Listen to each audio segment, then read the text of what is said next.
We're going to start today's video with three words: German passive house. Ainslie is where we're at today, 99 Duffy Street. I have Holly with me once again from Home by Holly. This is almost a one-off in Canberra, and we'll get to that in a moment. Before we do though, Holly, you've got a bit of history associated with this block of land and the original house, haven't you? Once again, another story from Holly. What's behind it? Well, it wouldn't be Ainslie if there wasn't a story, and to think about where the origins of this home started. So it's a beautiful block, over 1,000 square metres, that wraps around Duffy Street onto Tyson Street. And this was a Tokemore home. I know that everyone's very familiar with those. They've got a lot of stories in Canberra. Yeah, and there's a tribute to it, which we'll also talk about. Let's have a look at this place because, as I said, it's a one-off. Let's have a look at the footprint first. What do we have here? It's really hard. I know we've been bouncing this back and forth about how we should approach such a one-of-a-kind property like this.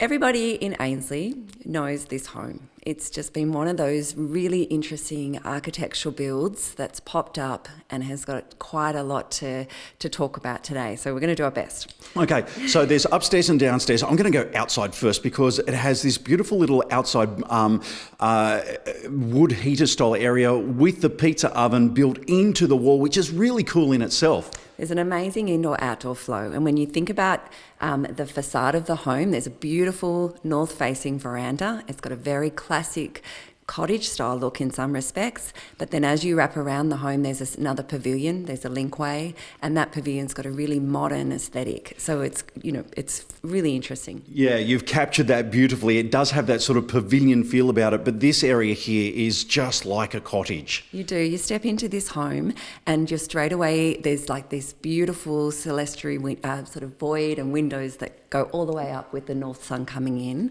I love the balustrade. This is the accommodation upstairs where the bedrooms are, and you've got all this beautiful living downstairs.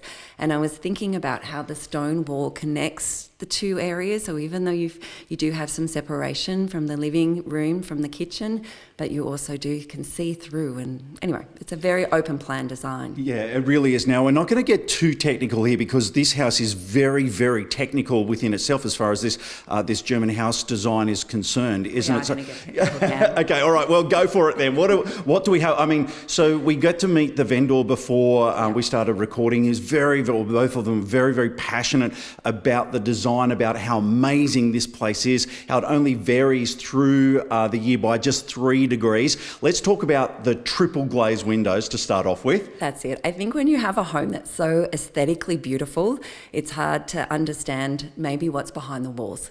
And so a passive home is built to principles all about efficiency, air tightness, keeping the temperature moderate and comfortable living.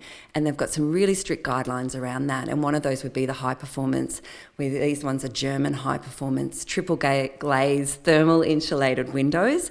There's insulation in the walls and under the slab, and the walls are twice the thickness of what it would be in a normal build.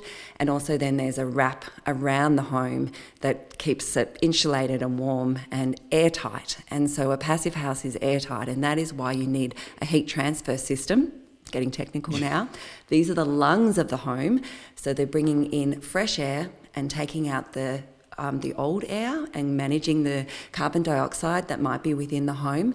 And the reason that is so unbelievably impressive, and I don't know how this works, this is the technical part, the thermal heat from the air is transferred to the fresh air, so that's what keeps the moderate temperature, and that's the magic of a heat transfer system. Yeah, okay, so there it is. And there is, I mean, you've done an amazing job there without your piece of paper as well, with all the details. Yes. But I mean, it's interesting and amazing. You know, you walk past or drive past this place and you just wouldn't know that, would you? No, that's right. It's a very livable, generous build. And I think you're just going past trying to peek over the fence to see the beautiful swimming pool, as you said before, the outdoor area with the fireplace, 4-car accommodation, huge double garage, double carport.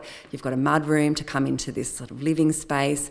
So it's got all the amenity of what you would want from a beautiful new build. Yeah. Okay. And you've forgotten the most important element of the property, haven't you? That's So true. this is one of the most subfloor epic wine cellars you've ever seen. It is, and what was beautiful about the wine cellar story is it's lined by Australian cedar. So the owners took the old timber from the old home and sustainability in mind, reused and recycled. And so all that timber down in the subfloor is from the old home. Yeah, and now we've done the full circles. That's exactly what I was talking about at the beginning with the tribute to the original property here.